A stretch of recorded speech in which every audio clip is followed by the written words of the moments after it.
programang ito ay rated SPG. Striktong patnubay at gabay ng magulang ang kailangan. Maaaring may masiselang tema, lengguwahe, karahasan, sexual, horror o droga na hindi angkop sa mga bata.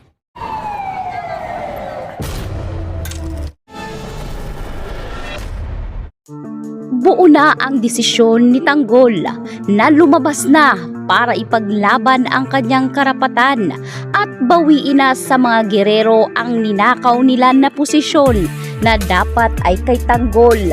Samantalang bago pa man lumantad si Tanggol ay dito nga siya kinausap ni Commissioner Medina na hindi kinakailangang matakot dahil suportado umano nitong si Tanggol ang lahat ng kanyang nasasakupan. Marami sa taong bayan ang naniniwala sa kakayahan ng ating bida na kayang-kaya nilang patalsikin ang mga gerero sa loob ng munisipyo. Kaya naman si Tanggol ay dito na siya nagdesisyon na lipunin ang kanyang mga kasama upang sabay-sabay nga silang susugod sa munisipyo. Kaya naman kinabukasan ay dito na nila sinimulan kung saan nakita nga nila ang ninong Mando ni Tanggol. Kasama nga si Mando sa mga nagpapatrolya upang depensahan ang munisipyo. Ngunit kaakibat nito ay kinausap ni Tanggol ang kanyang ninong na palalayasin na nila at patatalsikin na ang mga gerero para matapos na rin ang katiwalian ng ginagawa ng mga gerero. Kaya naman dito, buong puwersa ngang nilabanan nila Tanggol ang mga kapulisan habang si Mando ay nakapagdesisyon na ang kanya suporta ay ibibigay niya kay Tanggol. Harap-harapan ngang kinalaban ni Mando ang mga tiwaling pulis na kumakampis sa mga gerero kahit na pinabulhutan na sila ng malalakas na puwersa ng tubig para palayasin ang mga kasamahan ni Tanggol.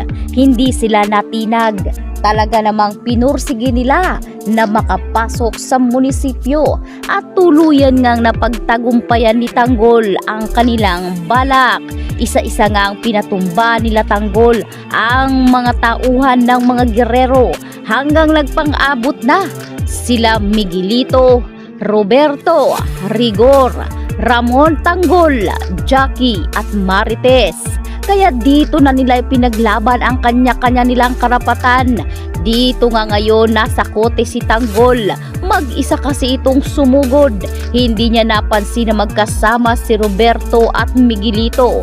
Kung kaya naman si Tanggol ay bugbog malala sa magkapatid na Roberto at Miguelito. Kaya itong si Ramon naman ay patuloy ang pakikibakang maitumba si Rigor sa lalong madaling panahon dahil sa haba ng pagkakataon, panahon at destinasyon ay nagkaharap din ang mortal na magkaaway na Rigor at Ramon.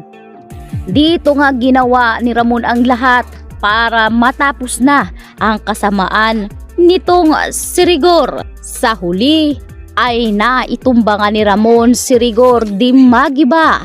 Kaya naman dali-daling hinanap ni Ramon ang kanyang anak, lalo't malakas ang kanyang pakiramdam na pinagtutulungan na si Tanggol. Dali-dali siyang pumunta nang walang ano-ano ay dito siya nabaril. At hindi niya napansin na itong si Rigor ay may hininga pa palang natitira. Kaya tinamaan si Ramon na buwal at nawalan nga ng buhay. Samantalang Mando, nakita niya itong si Tanggol na pinagtutulungan na ng magkapatid na gerero. Kaya hindi siya nagdalawang isip na paputukan ang mga ito. Kaya agad ngang kumaripas si Miguelito ng takbo at naghanap nga ito ng baril para magamit sa pagpaslang dito kay Mando.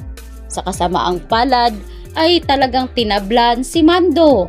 At dito na nga ngayon si Tanggol na gulat sapagkat hindi niya inaasahan na ang kanyang ninong Mando ay masasawi rin sa matinding laban. dahil sa paniniwala nito na si Tanggol ang karapat-dapat na maupong mayor at ang suporta ni Mado ay ibibigay niya sa kanyang pinakamamahal na inaanak na si Tanggol. Maraming buhay ang masasawi sa huling 2 linggo, ngunit ang ating bidang si Tanggol ay magpapaalam rin ba? Kaya sa pagkakataong ito ay gagawin nga ni Tanggol ang lahat para wala ng gererong mamamayagpag sa loob at labas ng Kamaynilaan. Tatapusin at tutuldukan na ni Tanggol ang kasamaan ng mga gerero dahil sa tindi ng ginawang pampupolitika ng mga gerero sa mga Montenegro ay hindi nga mapapalampas ni Tanggol. Sama-sama umano silang ililibing sa hukay.